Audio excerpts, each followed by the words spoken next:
Many things came to me when I felt like I was not ready for it.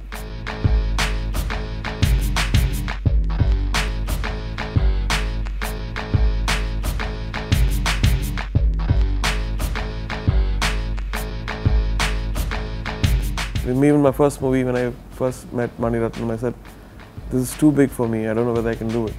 I had that self-doubt. But he felt, no, you can do it, don't worry. So it is Mani Ratnam there. Again, same thing happened in Broadway.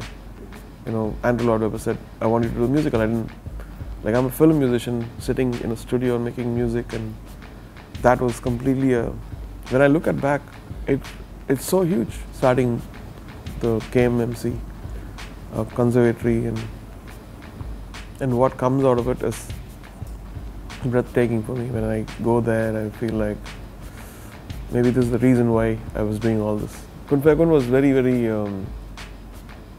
tricky because it's a very powerful, phrase in the holy text, and I was hesitant, and Imtiaz Ali said, no, sir, we'll do it.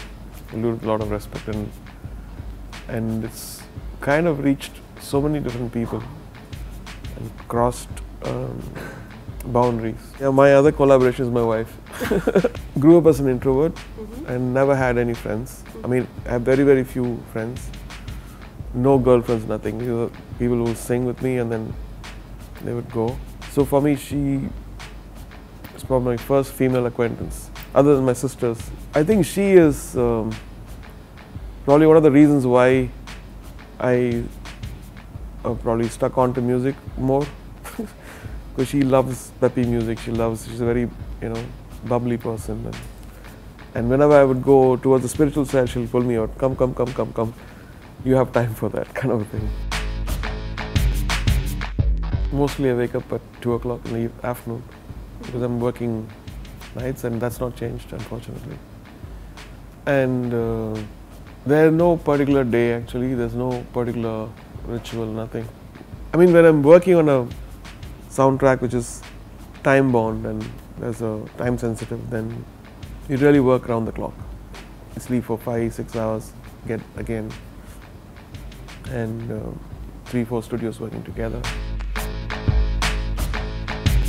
Is it compelling enough? Can this project, I read an interview of an actress who said, can this movie be made without me? Let them make it. I don't have to be there. It was a very cute quote. So I thought that's a good one for music too. Can they make this movie without me? Let them make it. If they feel like he needs AR, he needs his stuff, and then I love working with people who really, really want me for what it is, and in a way I think that's one of the reasons why I'm making my own movies, because I can challenge myself and go to places I've never been before. It's about destroying your ego, and that's the base foundation, and that's a reality check. Because when you're passionate, you can't be humble.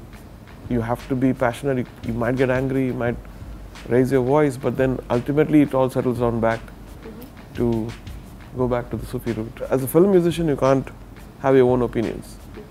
You have to think what the director wants and why is he saying certain things. Because the movie has to run.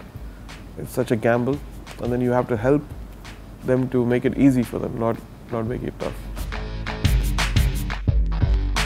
Even you take a family, there's a fight and people are accusing each other. But when you close your eyes and then you look at what is right and what is wrong, why is this person accusing, or why is it, there'll be a truth in somewhere. There will be some kind of inner conscience telling you what's right, what is wrong. So I believe that India is a nation which possesses that, greatly more than, nobody can brainwash anybody, whether it's this community or that community.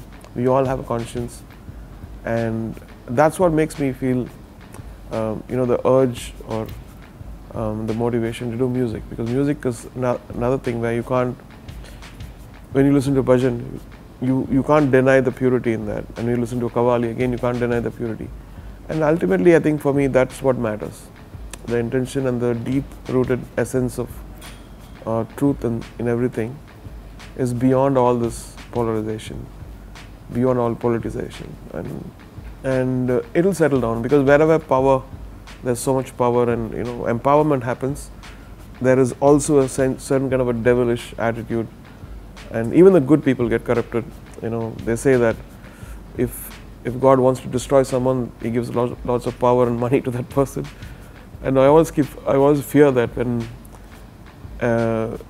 when you have that kind of power, you just have to be very, very careful.